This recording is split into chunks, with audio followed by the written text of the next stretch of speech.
ایران اور امریکہ کے درمیان مذاکرات جاری ہیں، لیکن کیا یہ مذاکرات کامیاب ہوں گے؟ کیا مشرق وسطیٰ میں ایک اور جنگ کا خطرہ ٹلے گا؟ مذاکرات کا اونٹ کس کروٹ بیٹھے گا؟ عامر رضا سے بات کرتے ہیں۔ عامر بھائی، مذاکرات کا ایک اور دور آج جاری ہے، کیا سمجھتے ہیں یہ مذاکرات کامیاب ہوں گے یا نہیں؟ نہیں، یہ مذاکرات تو پہلے دن سے میرا خیال ہے کامیاب نہیں ہوں گے، کیونکہ مذاکرات ہوتے ہیں دو برابری کی سطح پر جب لوگ ہوں۔ جب آپ ایک ملک کا محاصرہ کر لیں اور اس کے لوگوں سے کہیں کہ آؤ میرے ساتھ مذاکرات کرو، تو اس کا مطلب یہ ہے کہ آؤ سرنڈر کرو۔ اور یہ بات، اس کا اظہار عدیل صاحب رات ایئر فورس ون میں جو پریس کانفرنس کی ہے ڈونلڈ ٹرمپ نے، اس میں اس نے بالکل واضح انداز میں کہا، اس نے کہا کہ میں خود بھی اس میں شرکت کر رہا ہوں اور یہ بالواسطہ شرکت ہے، لیکن میں صرف نیوکلیر پہ بات نہیں کروں گا، میں باقی شرائط پر بھی بات کروں گا۔ اس کا مطلب یہ ہے کہ اگر ایران اپنا نیوکلیر پروگرام سرنڈر کرنے کو تیار بھی ہو جائے تو یہ جنگ رکنے والی نہیں ہے۔ تو یہ واضح نشانی ہے کہ امریکہ اس جنگ کی تیاری کر رہا ہے۔ وہ کبھی ابراہم لنکن کی پوزیشن کو تبدیل کر رہا ہے، کبھی وہ جرالڈ آر فورڈ کو جو ہے وہ موو کروا رہا ہے ایران کی طرف، اور کبھی یہ 800 حملوں کی خبریں نکال رہا ہے۔ تو یہ سنجیدہ اگر ہوتے تو شاید مذاکرات برابری کی سطح پر ہو سکتے تھے۔ دیکھیں یہ کیسی بدماشی اور کیسی سینہ زوری ہے کہ میں ایٹمی قوت ہوں، میں کسی اور کو ایٹمی قوت نہیں بننے دوں گا کیونکہ میں ایٹمی قوت ہوں۔ میرے پاس ٹیکنالوجی ہے، کوئی دوسرا ٹیکنالوجی کا استعمال نہ کرے۔ اب دیکھیں نیتن یاہو کے کہنے پر یہ مذاکرات جو ہیں اس میں یہ شک شامل کی جائے گی کہ آپ میزائل پروگرام رول بیک کریں۔ امریکہ پہلے سے کہہ چکا کہ 47 سال سے ہم خاموش ہیں، 79 سے جب سے انقلاب آیا ہے اس کے بعد سے وہاں پر اینٹی امریکن گورنمنٹ ہے۔ اب اس گورنمنٹ کو جانا ہے، اور میں نے آپ کو بتایا تھا کہ ان کو شاید میر جعفر اور میر صادق ایران کے اندر سے مل گئے ہیں، جس کا ڈونلڈ ٹرمپ نے واضح طور پہ کہا کہ ہمیں ایسے لوگ ایسے لوگ دستیاب ہیں جو ایران کی متبادل حکومت کر سکتے ہیں۔ یہ بالکل وینزویلا والا معاملہ ہے۔ اس کے بعد پاسداران انقلاب سارے 9 لاکھ ہیں جو سر پر کفن باندھے ہوئے لوگ ہیں۔ یہ وہ لوگ ہیں جو اپنی جانیں ایران کے لیے دے دیں گے۔ ان کی تعداد کو کم کرنا جو ہے ان کو مقصود ہے، تاکہ ایران بری بحری فضائی قوتوں کو سرنڈر کر دے، اور اس کے بعد یہ سارے بھیڑیے، یہ سارے چیلیں، کوے اپنا اپنا گوشت نوچیں۔ اور افسوس کے ساتھ اس میں بہت سارے اسلامی ملک بھی شامل ہوں گے، جیسے اردن نے اپنی ایئر بیس دے دی نا، وہ بھی شامل ہے۔ 15 موجود ہے وہاں پہ۔ وہ بھی انتظار کر رہے ہیں کہ کب ایران جو ہے سرنڈر کرے اور کب اس کے تیل اور گیس کی دولت کو وہ بھوکے بھیڑیوں کی طرح لوٹے۔ یہ وہ معاملہ ہے جس کو لے کر میں پہلے دن سے اس بات کو کہہ رہا ہوں کہ یہ مذاکرات جس طرح سے ہم سمجھتے ہیں کہ یہ کامیاب ہوں گے، یہ کامیاب نہیں ہوں گے۔ دیکھیں ایران کیا سرنڈر کرے گا؟ کیا ایران اپنی نیوکلیر پاور سرنڈر کرنے کے بعد اپنی میزائل ٹیکنالوجی پاور بھی سرنڈر کرے گا، اپنی راکٹ فورس سرنڈر کرا دے گا؟ کیا ایران اپنے پاسداران انقلاب کو سرنڈر کرے گا؟ کیا ایران اپنے تمام تیل کے کنویں سرنڈر کرے گا؟ کیا ایران اپنی گورنمنٹ کو بھی سرنڈر کرے گا؟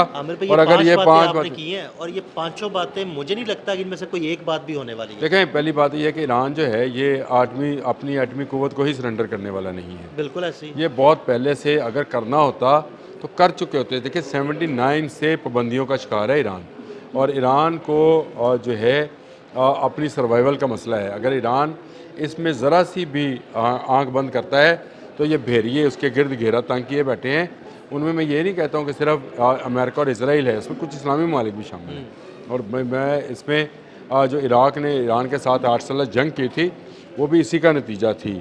یہ جو بھیڑیے ہیں یہ عراق کے ذریعے حملہ آور ہوئے تھے اور آج امریکہ کے ذریعے حملہ آور ہونے چاہتے ہیں۔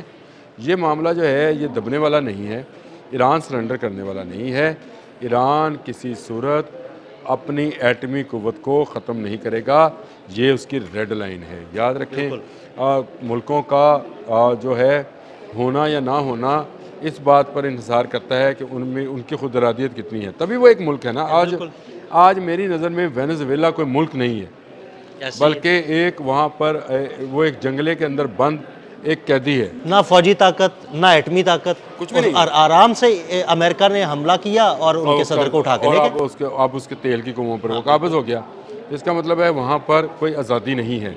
تو یہ ایران ہے اور ایران اپنی آزادی کا دفاع کرے گا، ایران لڑے گا۔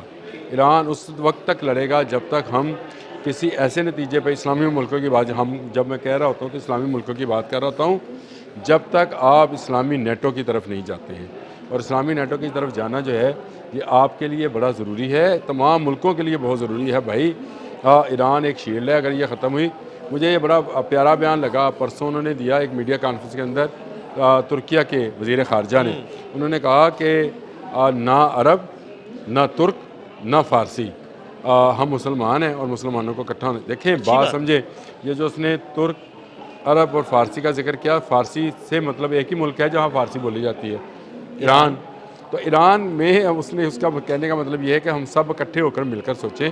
ابھی یہ صرف گفتگو کی حد تک ہے، لیکن مجھے نظر آتا ہے کہ آنے والے وقت میں یہ کام ہونے جا رہا ہے۔ دیکھیں طیب اردوان 2 ملکوں کا دورہ کر رہے ہیں، ایک مصر میں اور ایک وہ کر رہے ہیں سعودی عرب میں، اور یہ ایک 3 ملکی اتحاد بن رہا ہے جس میں یہ کہا جا رہا ہے شنید اور الفاظ کی بندش آگے پیچھے ہو سکتی ہے، لیکن خبروں میں یہ ہے کہ اس میں بعد میں پاکستان اور انڈونیشیا اور ملیشیا کو بھی شامل کیا جائے گا، آذربائیجان، تاجکستان اور ازبکستان کو بھی شامل کیا جائے گا، اور یہ ایک بڑے پیمانے پر اتحاد ہوگا۔ تو یہ اس کا مطلب ایک مکمل اور بڑا اسلامی بلاک تو بن جائے گا پھر؟ جی یہ دیکھیں قاہرہ کے اندر جو ہے جو مذاکرات ہیں اس میں ایک اسمبلنگ دفاعی مصنوعات کا اسمبلنگ پلانٹ جو ہے وہ ترکیہ لگانا چاہ رہا ہے، یعنی مصر کے اندر اس کی اپنی دفاعی قوت کو جو ہے بڑھانا چاہ رہا ہے۔ اسمبلنگ پلانٹ کا مطلب یہ ہے، اور پھر کان کے معاہدے کے اندر سعودی عرب شامل ہونا چاہتا ہے، پاکستان پہلے سے اس میں موجود ہے، کسی نہ کسی طریقے سے پاکستان ترکیہ کے ساتھ مختلف دفاعی معاہدات کے اندر پہلے سے موجود ہے، اور یہاں پاکستان کے جو شپنگ یارڈ میں کچھ کشتیاں آج بھی ترکی کی بنی ہوئی ہیں، پاکستان کے پاس جو کچھ بن بھی رہی ہیں، کچھ بن بھی رہی ہیں، اور پاکستان کے کچھ ڈرونز جو ہیں وہ بھی ترکیہ کے بنائے ہوئے ہیں۔ تو اس کا مطلب یہ ہے کہ کسی نہ کسی طرح سے یہ آپس میں اٹیچ پہلے سے ہیں، تو یہ ایک بڑا بلاک بنتا نظر آتا ہے۔ لیکن اگر یہ کہا جائے کہ یہ ایک بلاک بنتا ہوا نظر آتا ہے، اور ایران ایسے بلاک کو بننے نہ دے گا اگر وہ سرنڈر کر جائے گا۔ بالکل، میں صرف اس پوری تمہید کا اور پورے یہ آپ کو بیک گراؤنڈ بتانے کا مقصد یہ تھا کہ ایران اگر اپنے کھڑا ہے تو اس کو اس بات کی امید ہے کہ آج نہیں تو کل اسلامی ممالک اس کے دفاع کے لیے مل کر کوششیں کریں گے۔ دیکھیں پہلا سٹیپ اسلامی ممالک نے یہ اٹھایا کہ انہوں نے امریکہ سے کہا کہ ہم اپنی سرزمین ایران کے لیے استعمال نہیں ہونے دیں گے، یہ بڑا سٹیپ تھا، یہ بڑا سٹیپ ہے۔ اس کے بعد یہ بیری بیرے ابراہم لنکن اس کے بعد آیا نارتھ چائنا سی سے، اور ابھی یہ کیریبین سے جرال سے آ رہا ہے، اور یہ سارا معاملہ جو ہے یہ پہلی وہ اس وقت بھی میں نے کہا تھا یہ ایک کرن ہے، اس سے شاید روشنی پھوٹ پڑے اور ایک اسلامی بلاک بن جائے۔ یہ اس وقت بات ہے جب انہوں نے انکار کیا تھا۔ آج معاملہ اور بھی بہتر ہوتا نظر آتا ہے کہ ترکیہ، مصر اور سعودی عرب بھی ایک دفاعی معاہدے میں بن رہے ہیں، اور ترکیہ کے وزیر خارجہ کا بیان میں نے آپ کو بتا دیا کہ نہ ترک، نہ عرب، نہ فارسی، سب مسلمان ہیں۔ اس کا مطلب یہ ہے کہ ایران کو یہ ہوپ ہے کہ شاید ترکیہ جو ہے اور سعودی عرب جو ہے یہ ایران پر حملہ ہونے میں سب سے بڑی رکاوٹ بنیں گے، اور ایران اس لیے اپنا نیوکلیر پروگرام دیکھیں ایک حادثہ تک تو محدود رکھنے پہ وہ پہلے بھی بات کر رہے تھے۔ یہ سارا ڈرامہ اور یہ سارا امریکہ کی طرف سے رچایا جانے والا جو فراڈ ہے، اس سے پہلے بھی ایران کہہ رہا تھا کہ ہم نیوکلیر ویپنز کی طرف نہیں جا رہے ہیں، ہمارے پاس جو انرجی کی ضروریات پوری کرنے کے لیے ہمیں ہر سال ضرورت ہوتی ہے، تو اس کے لیے ہم نے ڈیولپ کیا، اور انہوں نے اس کے لیے رشیا سے معاہدہ بھی کیا، $30 ارب کا معاہدہ میں نے آپ کے ساتھ کیا بھی تھا کہ 5 نئے ایٹمی ریکٹرز لگائے جائیں گے۔ تو یہ ایران آج بھی پرامن ایٹمی جو ہے وہ ریکٹرز پہ بات کرنے کو تیار ہے، لیکن اگر یہ کہا جائے وہ 5 چیزیں جس کو میں نے ذکر کیا کہ وہ اپنی ایٹمی پروگرام کو رول بیک کرے، اپنی گورنمنٹ کو سرنڈر کرے، پاسداران انقلاب کو کم کرے، اور اپنے تیل کے کنویں ہمارے حوالے کرے، تو اس کا مطلب امریکہ کا قبضہ ہوگا۔ یہ نہ ایران کو قابل قبول ہے، میں آپ کو بتا دوں، نہ ترکیہ کو، نہ سعودی عرب کو۔ اب یہ ممالک نے سمجھ لیا کہ اگر امریکہ یہاں پر سٹے کرے گا تو یہ تمام ممالک پر قابض ہو جائے۔ بہت شکریہ عامر رضا، بالکل عامر رضا نے بڑی تفصیل کے ساتھ اس سارے معاملے کو آپ کے سامنے کھول کے رکھا۔ عدیل احمد اور عامر رضا کو اجازت دیجیے گا، اللہ حافظ۔